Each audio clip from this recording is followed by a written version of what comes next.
What's up, everybody? It is officially that time of the year. August is here, which means Dana White's Contender Series is about to kick off. And this upcoming Tuesday, we got week 1 of DWCS. This is absolutely my favorite time of the year. We got Dana White's Contender Series on Tuesday. We got the UFC on Saturday.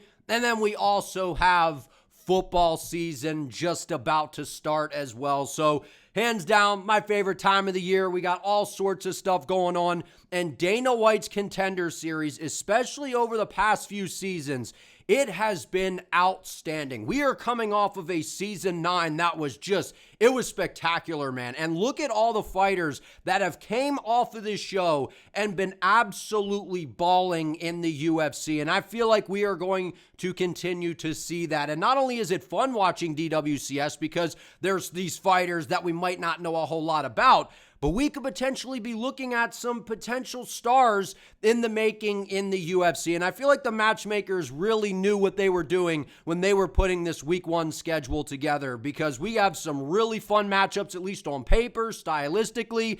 But I do want to mention this before we get into the breakdown. This is my first time covering Dana White's Contender Series since I have had the channel. I want to test myself. I want to see if I can make these reads, man, because it's kind of easier in a way. Predicting fights is difficult, but when we see fighters that have fought in the PFL or the UFC or on Dana White's Contender Series and they're coming into the UFC, we kind of have a grasp of potentially what level they are at. But on this show, there's a lot of unknowns, right? The strength of schedule. A lot of these guys are on the regional scene just getting fights that they can. And presumably, usually, when they come onto this show, this is the toughest matchup that they have had in their fighting careers, which makes this thing so exciting. We got guys that are more grappling based, but when you come on DWCS, we know how the job interview goes. Sometimes guys don't want to go out there and just fight to win. They want to make a statement to ensure they get a finish and be entertaining to get that contract to head into the UFC. And some interesting variables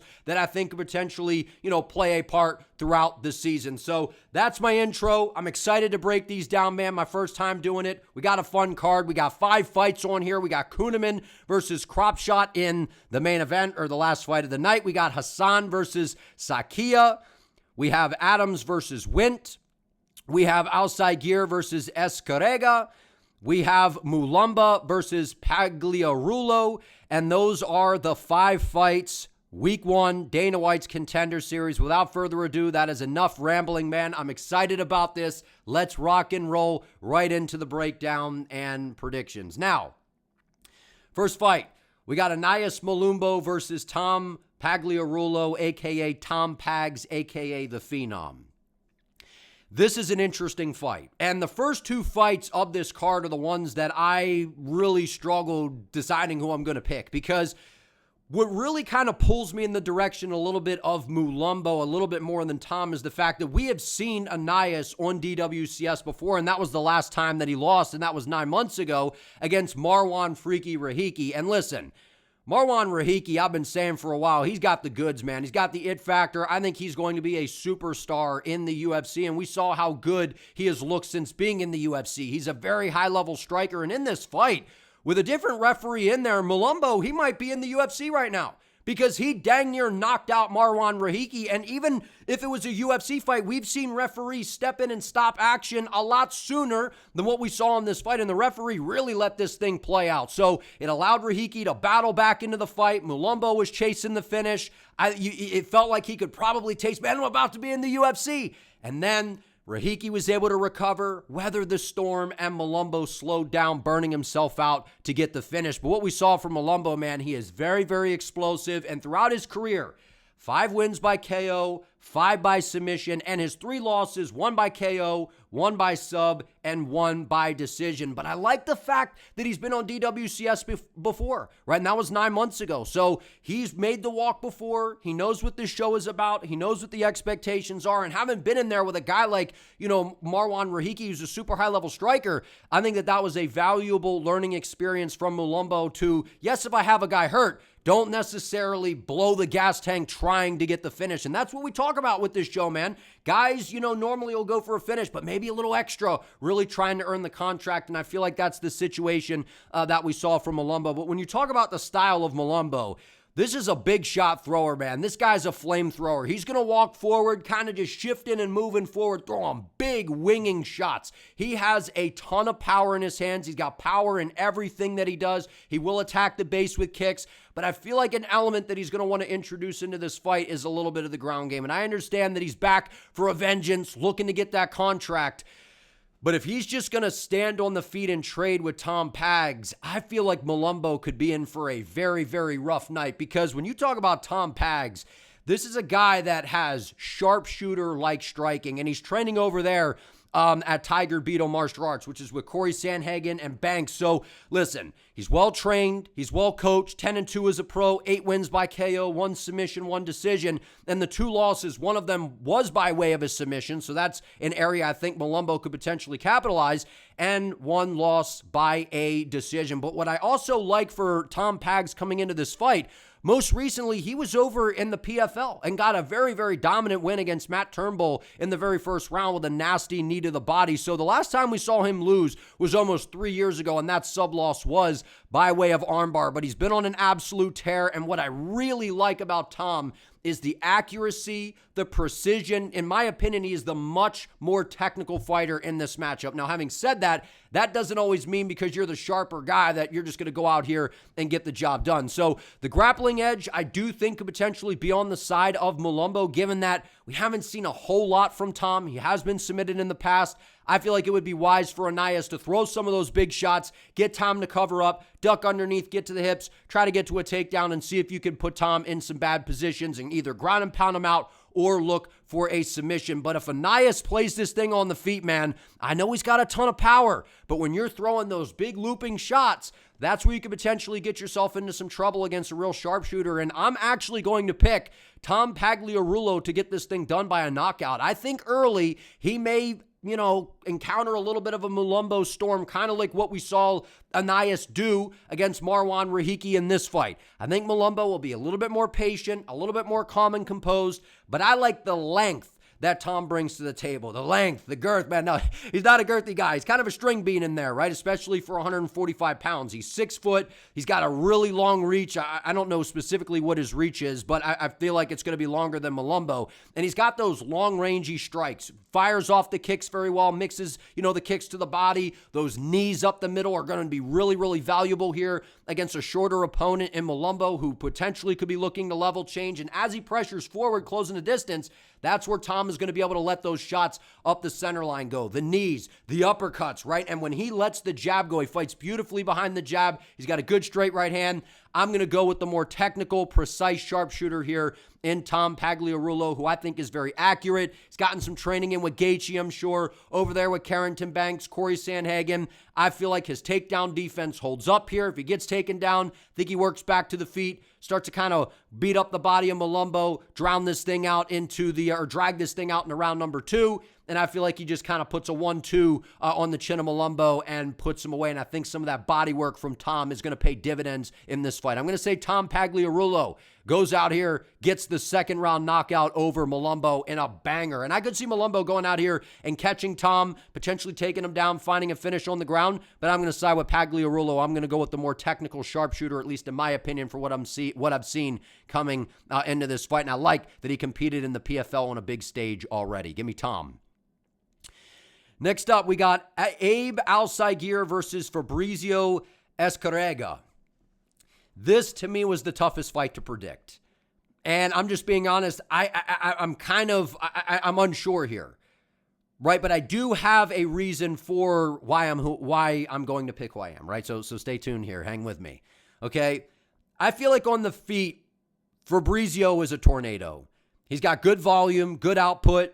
He's got some power in his hands. Not crazy one-shot knockout power, but we have seen this guy, I believe, in some of the higher weight classes. We've seen him up, at 170 pounds. So him coming down to 155, I think he's going to be the bigger. I know it says he's going to be the taller guy in there, right? So his reach, we don't know specifically. I'm sure he might have a reach advantage here. I think he's going to be the more physical fighter in there in terms of having a bigger frame. Having said that, I got questions about his grappling.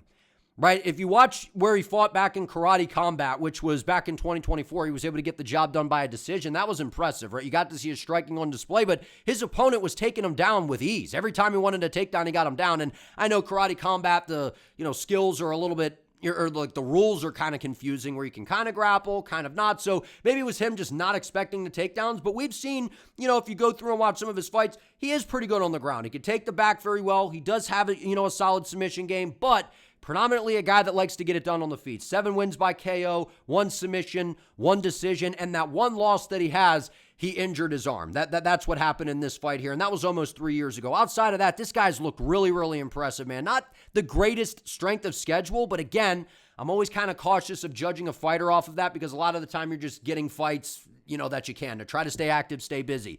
This guy's violent, right? Fabrizio's going to walk forward, throw a ton of volume, throw a ton of output.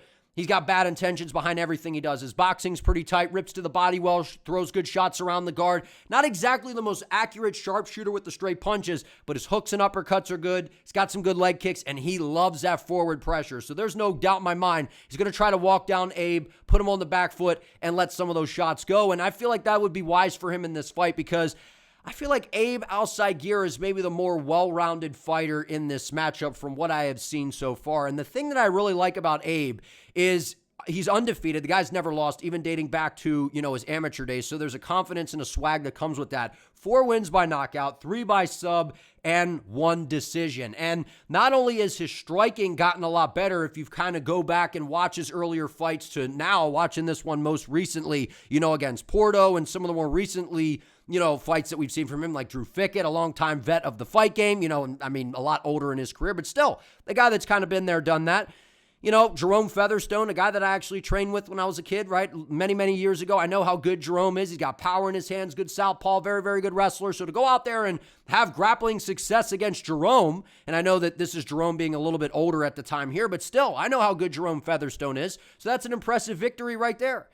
And I just feel like in this matchup, this is a coin flip to me. I feel like if Fabrizio can keep the fight on the feet, put Abe on the back foot, stuff the takedowns, and just let the volume and the output go, I see a scenario to where he's able to outdamage Abe, possibly even find some sort of TKO stoppage, rock him, take the back, submit him, or just outscore him and win based on points and damage. But I have a feeling in this fight, despite it being DWCS, we're going to see Abe go out here and fight a very, very smart fight, man. That's what I like about this guy. He's explosive, he's powerful, he is fast twitch on the feet, but he's not afraid to level change and get to the takedowns, get to the hips, put you on your back. He's got nasty ground and pound. He's got a good submission game, right? 3 wins by sub. He's got good ground and pound. I feel like he could potentially soften up Fabrizio on the ground with some nasty elbows and then eventually find some sort of submission. But what I'm predicting here is that we get a crazy back and forth war type of fight here. It's going to depend if Fabrizio can stop the takedowns or not. If he can and it plays out on the feet, I think we get some crazy scrambles on the deck. We get some fun back and forth striking exchanges. But I'm going to say that this is a high-paced, high-octane fight to where a lot of a lot's happening in this fight. A lot of damage, a lot of strikes being thrown to where they might be that impressive to where both of these guys end up getting into the UFC despite who wins or loses. I'm predicting a high-paced fight here,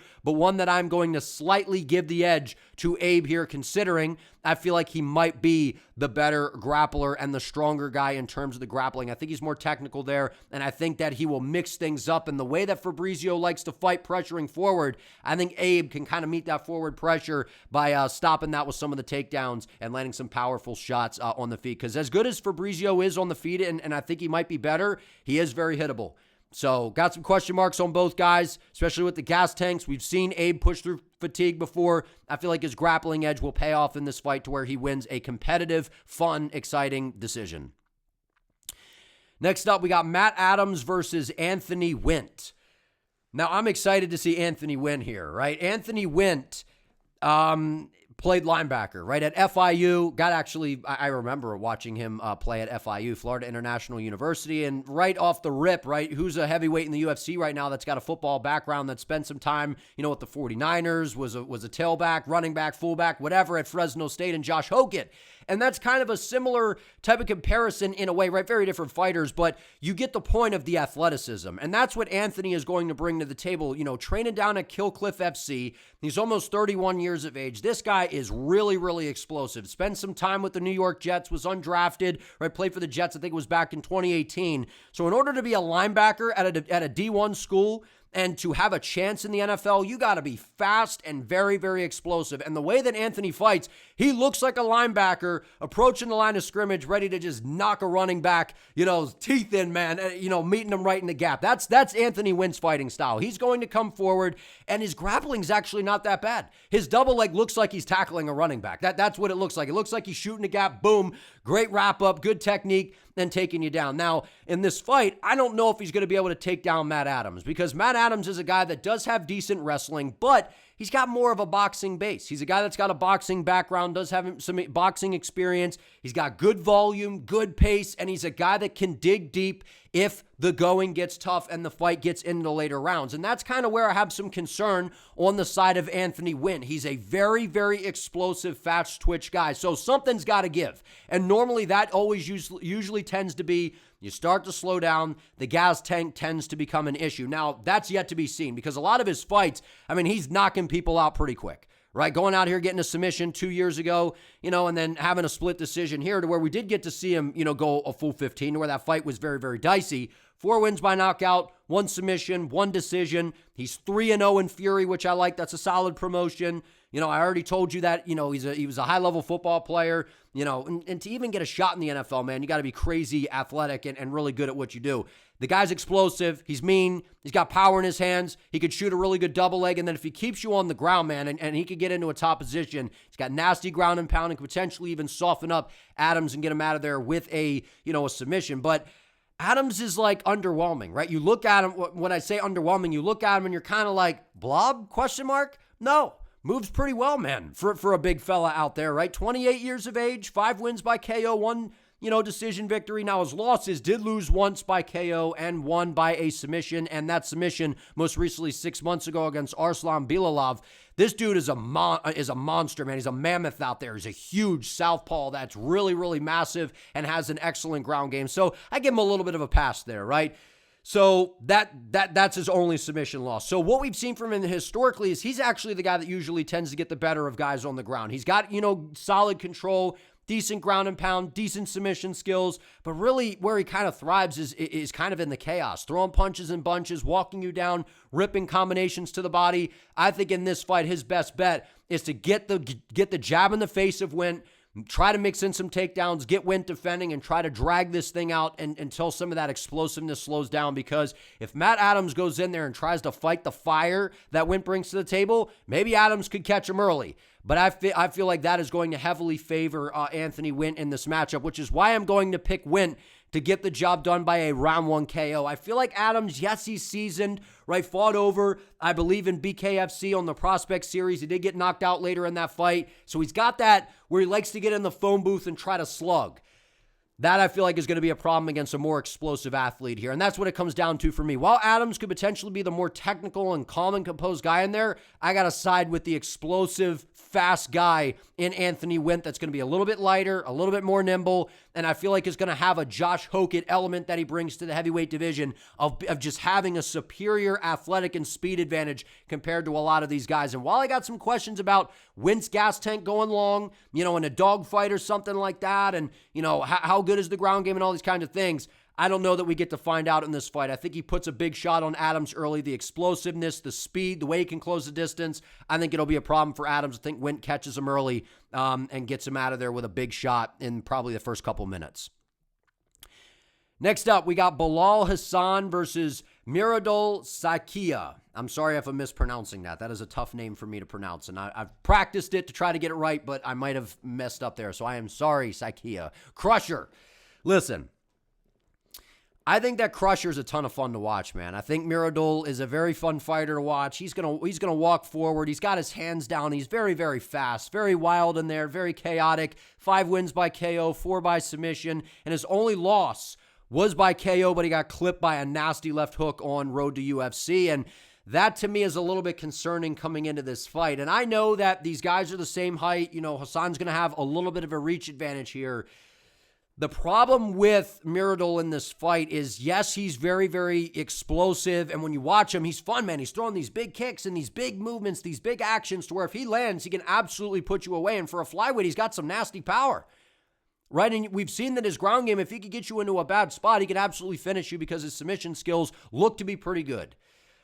But while he is very fast and exciting, he leaves so many openings defensively on the feet. And I just feel like in a matchup like this against Bilal Hasan, that is a accident waiting to happen. That is a problem waiting to happen because Bilal Hasan, I think that this guy could potentially be a star in the UFC. I think that this guy is a guy that we're going to see in the rankings and possibly a future contender in the UFC flyweight division. That's how good I think Bilal Hasan is. Now, obviously, we got to see it. He's got to win this fight here, and we got to see what he looks like in the UFC because flyweight's one of the best divisions in the UFC right now. Bilal Hasan has 6 wins by knockout, 1 by submission, 1 by decision. He's 8-0 in CFFC, so a solid promotion. He is a Taekwondo champion, right? Or at least 1 gold in the junior male flyweight division at the 2017 Pan American Championships. So when you watch this guy fight, he's a southpaw, man. He's nasty, very, very explosive, nasty spinning attacks, rips to the body very well. And there's just so many unpredictable shots that come flying out of nowhere, man. I'm not saying that he fights like Yair Rodriguez, but he's got some of those tools. He's got the wild kicks. He's got the spinning techniques. And this guy does such a good job of mixing up the shot selection. He'll throw shots upstairs. He'll rip to the body. He'll attack the legs. And I just feel like in this matchup, if I'm Mridul, I'm trying to do everything I can to get Hasan to the ground and trying to drag this thing out and keep him in that area. Now, it's not to say that Saikia could go out there and in a striking battle, I mean, really anything can happen. You could close the distance, land a big shot on him, be really fast at the start, and just catch Bilal slipping. But outside of that happening, I think that Bilal Hasan is going to go out here and knock out Saikia in the very first round. This dude is sensational, man. He is fast. He is explosive. And if you go and you look at these wins, I mean, you're just seeing something new every time. And on the ground, he's not bad either. So it's not to say that if he gets taken down, that he can't just pop right back up to the feet. And he might even be able to out-grapple Mridul in this fight.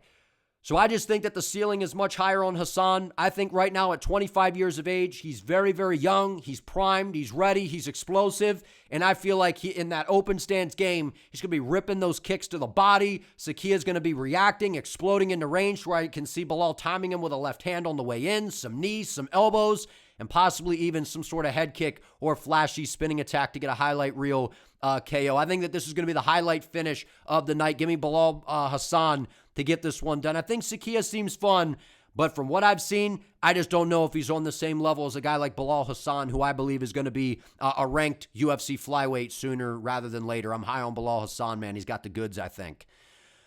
All right, last fight of the night. The co-main event, or not the co-main event, the main event. I guess, I don't know if this is like called the main event, but you get what I mean. The final fight of the night. We got Jon Kunneman versus Joseph Kropschot. This could potentially be an interesting fight. Now, the reason that I say potentially is because Kunneman is a guy that all of his wins, except for one of them, have been first-round finishes. And that win that he did get the finish, I believe that wasn't in the first round, I believe was in the second round. So immediately we're thinking, okay, 27-year-old explosive athlete, what happens if we get into deep waters? What happens if this sees a round 3? Could potentially Kunneman slow down and get checked here and get exposed as having a bad gas tank? That's possible. But the good news for Kunneman is what we've seen in the past from Kropschot is this is a guy that has gas tank problems. If you look at a lot of his fights, he starts off very strong. He's got some of that, tall man kind of striking, kind of flimsy kicks out there, fights behind some good straight shots, will whip kicks to the body pretty well. but we see him slow down later in fights. And that's what was a problem for him back in 2021, where he got submitted by Cody Brundage in round number 3. And I know people are going to say, Cody Brundage, what? Cody Brundage back then was actually pretty good. And when Cody Brundage actually shows up and looks like he wants to be there, he's a pretty solid fighter with some good power.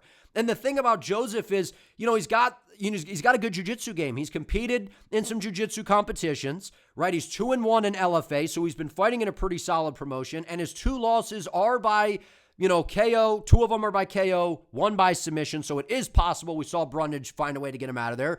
And his 2 victories, 2 by knockout, 6 by submission, right? On the feet, he's not bad, but seems to be a little bit uncomfortable if you can pressure him. But really where he thrives is if you're a wrestler or you're someone that looks to get into these grappling entanglements, Joseph is absolutely going to welcome that because his jiu-jitsu game is very, very good. He's good on top. He's good off of his back. And that could potentially be a very dangerous opponent here for Jon Kunneman, who has that kind of wrestling pressure-heavy style grappling that he brings to the table. But when you talk about Jon Kunneman, this is a guy that spent some time at Jackson Wink. I'm not quite sure. I couldn't figure out on social media and stuff. I was trying to put the pieces together. I don't know if he still trains there or if he kind of goes back and forth. But from what I've seen recently, he's training over, at Beetle with Corey Sanhagen and Carrington Banks. So he's either way around some of the best minds in the game. He's been around John Jones. He's around Corey Sanhagen. He's around really, really sharp minds in the fight game.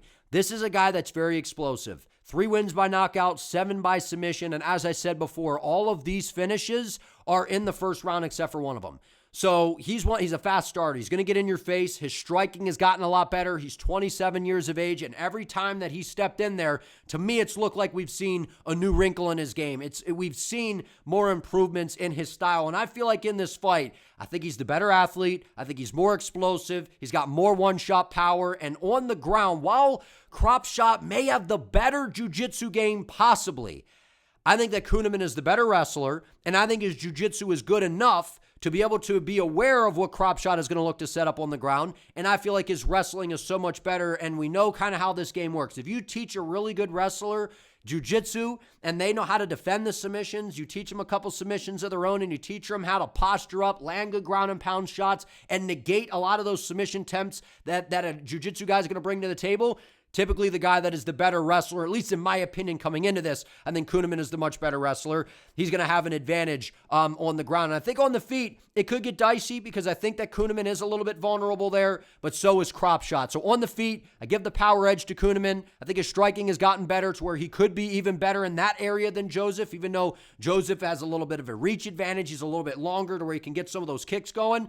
But I think Kunneman's more explosive. He's faster. And I think on the ground, he'll be ready for what Joseph brings to the table once he starts trying to throw up some of those submissions. So the hardest part for me to predict here, I feel pretty confident that Kunneman's going to win. But I'm just not sure on a method of victory because submitting Kropschot, we've seen it before, but it's not the easiest thing to do.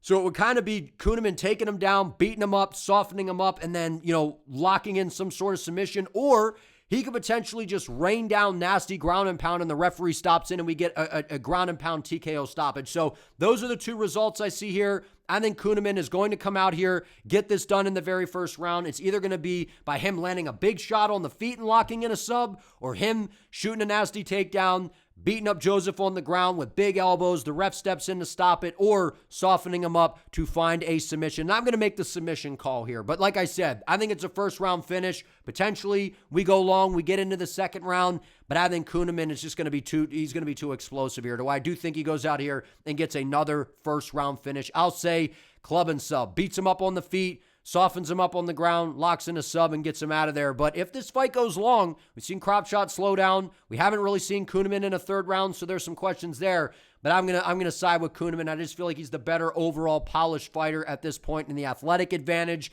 and the power that he brings. I feel like it'll be enough to worry Joseph Kropschot on the feet and also on the ground. So that's it for my week 1 breakdown and predictions for season 10 of DWCS. I'm looking forward to this season, man. And if you guys enjoyed this video, do me a favor. Please give it a like. Let me know what you think down in the comments. And if you're new, if you could subscribe to the channel, I would greatly appreciate it. And if you don't mind, spend some of those hype points hyping up this video. Your boy would appreciate it. I appreciate you guys. I'll see you next time.